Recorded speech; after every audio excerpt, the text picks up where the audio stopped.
салом бинандаи азизу арҷуманд ва мухлисони ҳамешагии ютуб канали рӯзномаи хатлон.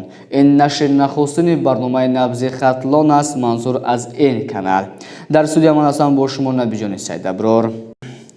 рӯзномаи хатлон бахшида ба навасолагиаш як қатор таснимҳои хуберо ба роҳ мондааст ки нашри видеои рӯзнома аз ҷумлаи онҳост.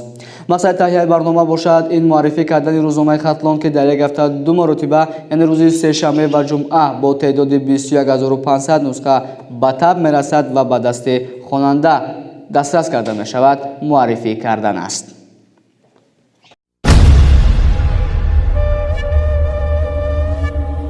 дӯстони азиз, инак шурӯъ мекунем аз саҳифаи якуми шумораи рӯзи сешанбе, яъне шумораи 25-уми рӯзнома дар соли 2021.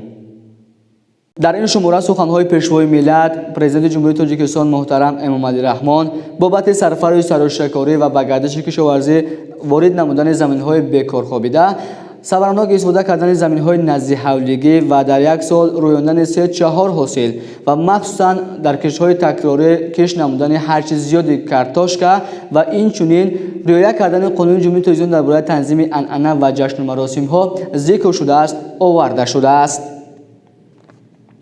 дӯстони азиз, метавонед идомаи ин суханҳоро шумо аз саҳифаи якум мутолиа намоед.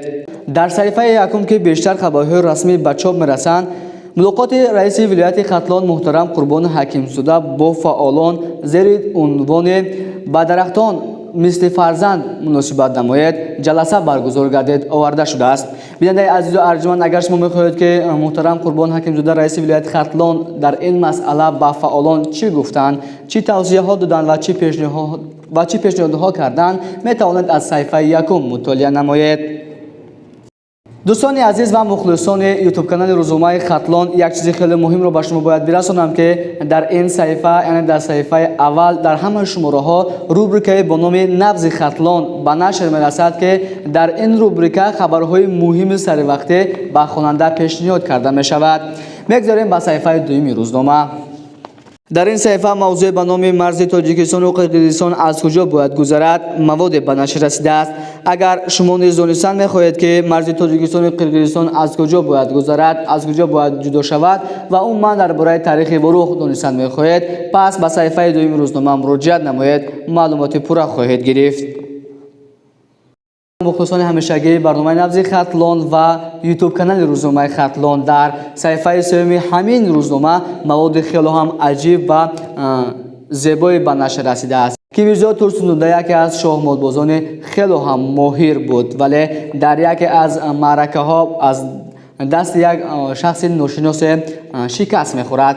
агар шумо мехоҳед ки бидонед ки он шахсият кист ва Мирзо Турсунзода чаро шикаст мехӯрад, пас ба саҳифаи сеюми рӯзнома муроҷиат кунед ва маводро мутолиа кунед ва бархурдор бигардед ки чаро Мирзо Турсунзода ва аз дасти кӣ шикаст хӯрд дар шоҳмодбозӣ. дар саҳифаи чорumi ҳамин шумора хабарнигори рӯзнома Ҷамолиддин Сайфиддинов маводеро хело ҳам хуб ба нашр расонидааст ки мутобиқ ба ҳамин рӯз, ба ҳамин вазъ ва мутобиқ ба сарфаи сарӯштакорӣ махсусан дар иди Саиди Фитр аст ва инчунин тавсияҳо оид ба захира кардани маводҳои ғизоӣ дар соли ҷорӣ оварда шудааст. дӯстони азиз, метавонед ки ин маводро хуб мутолиа кунед ва аз тавсияҳои муфиди мутахассисон ва инчунин ин хабарнигор барои худ истифода баред.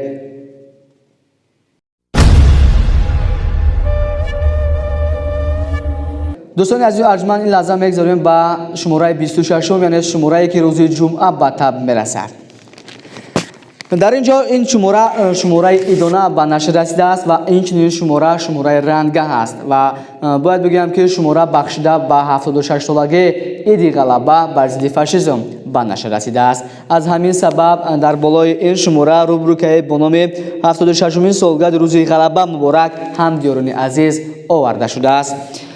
ва дар саҳифаи аввал, дар маводи аввал, табрикоти раиси вилояти Хатлон муҳтарам Қурбон Ҳакимзода ба кӯли собиқадарони ҷанги бузурги ватанӣ оварда шудааст.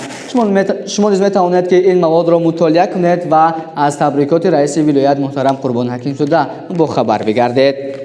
وزیر مملکت محترم قاهر رسولزاده و رئیس ولایت خطلان محترم قربان حکیمزاده با عیادت پدر مادر یکی از رودمردان وطن که بهر دفاع این میهن این وطن جان خود را سپر کرده بود رفتند و از حال و احوالشان با خبر گشتند. یادآور می‌گردیم که این سرباز شجاع وطن یعنی محمدالله رجب‌زاده ساکن ناحیه مومن‌آباد سنه 29 اپریل سال جاری در قضیه وروغ وفات میکند. معلومات بیشتر شما میتوانید از همین شماره 26 روزنامه یا اینکه از سایت روزنامه خطلان یعنی www.khatlan.tg مطالعه نمایید.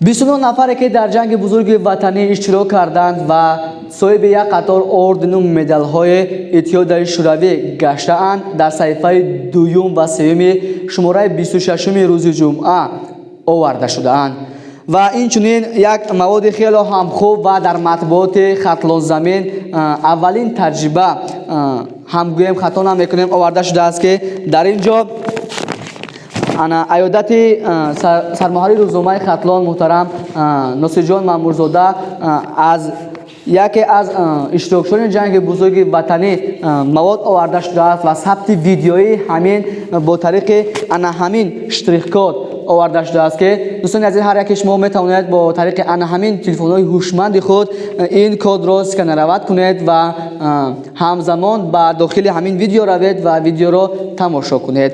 دوست باید بگویم که این اولین تجربه است در مطبوعات ولایت خطلان و این یکی از پیشروی‌های روزنامه خطلان در سال 2021 محسوب می‌یابد و می‌گذاریم با صحیفه 4 روزنامه صحیفه آخران.